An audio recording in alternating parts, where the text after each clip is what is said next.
एक जिन्न की कहानी। एक गांव में एक गरीब आदमी रहता था जिसका नाम रहीम था। वह एक बुजुर्ग और ईमानदार व्यक्ति था। रहीम की एक बच्ची थी जिसका नाम जैस्मीन था। एक दिन रहीम के घर में कुछ अजीब घटनाएं घटित होने लगी। रात को उनकी प्रतियों के साथ कोई अज्ञात आवाज सुनाई देने लगी और घर के वस्त्राधान में हलचल महसूस होने लगी। रहीम ने पहले इसे अंधिकारिक समझा, लेकिन फिर उसने गर्वित रूहों का संकेत समझा। वहने उन्हें समझाने के बावजूद घटनाएं और बदले हुए रूपों में बढ़ती गईं। जैस्मीन बहुत डरी हुई थी और रोजाना रात को सोते समय डर का सामना करती थी। उसने अपने पिता को सब कुछ बताया, लेकिन रहीम ने उसे समझाने की कोशिश की और उसे आत्मविश्वास दिया कि कोई भी बुराई उसे नहीं हो सकती। एक दिन जैस्मीन ने अपने दोस्त के साथ एक खोज की जिसमें वे उन्हें उनके घर की हालत बताने के लिए लेकर गई। जैस्मीन के घर पहुंचने पर उनके दोस्त ने कुछ अजीब चीजें महसूस की और उन्हें लगा कि वहां कुछ बुरा हो रहा है।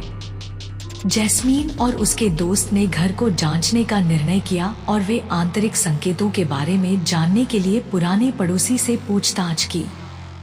उन्होंने जाना कि उस घर में पहले किसी जिन्न का बसेरा था और उसने वहां रहने वालों को परेशान किया था। जैस्मीन ने अपनी साहसिकता और विश्वास के साथ घर का सामना किया और उस जिन्न को उसके बुरे कार्य से बाहर किया। इसके बाद उन्होंने कभी भी उस घर में किसी भी अजीब घटना का सामना नहीं किया और उनका जीवन फिर से शांति से बचाया। भूतिया बंगला, जिन्न की कहानी। एक छोटे से गांव में एक पुराने और अज्ञात बंगले के पास एक पुरानी बागीचे में एक छोटी सी जगह थी। वहां के लोग यह कहते थे कि उस बंगले में एक भूत रहता है और उसकी आवाज सुनने वाले की मौत हो जाती है। लेकिन एक दिन एक बहादुर लड़का उस जगह का खुलासा करने का फैसला करता है।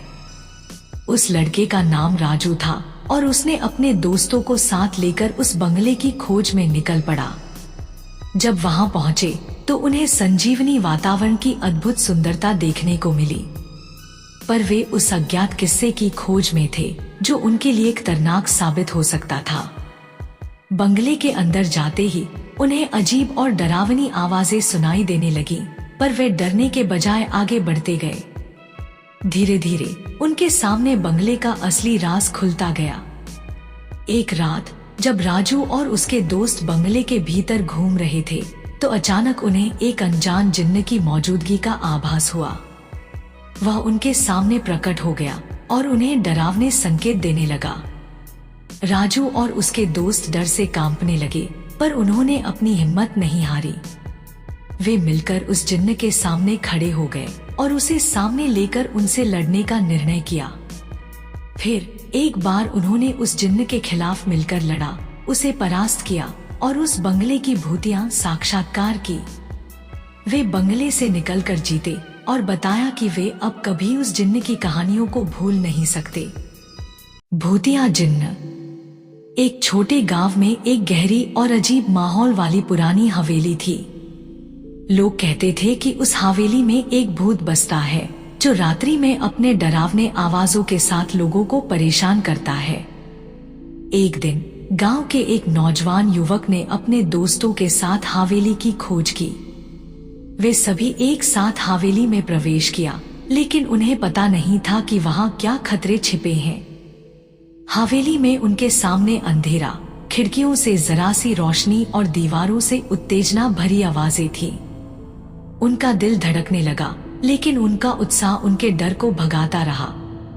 धीरे धीरे वे हवेली के अंदर जाते गए और वहां एक बड़े कमरे में पहुंचे। वहां उन्हें एक पुरानी किताब मिली जिसमें जिन्न के बारे में कहानियां लिखी थी। उन्होंने उसे पढ़ा और आगे बढ़ा, लेकिन तभी एक अजीब सी आवाज सुनाई दी। वे सभी डर के मारे थरथराने लगे और तभी एक भयानक जिन्न उनके सामने प्रकट हुआ। जिन्न की आंखों में भयानकता थी और उसकी आवाज डरावनी थी। वे सभी जिन्न से बचने की कोशिश करते हुए भाग निकले। वह दिन युवकों के लिए भयंकर बन गया और उन्होंने कभी भी हवेली में पुनः वापस नहीं जाने का निर्णय किया। उन्हें उस दिन का अनुभव कभी भुलाया नहीं गया और यह भूतों की भरमार से उन्हें सच्चाई के रूप में देखने का एक मौका था। To watch horror stories like this, subscribe to Bhairav facts channel.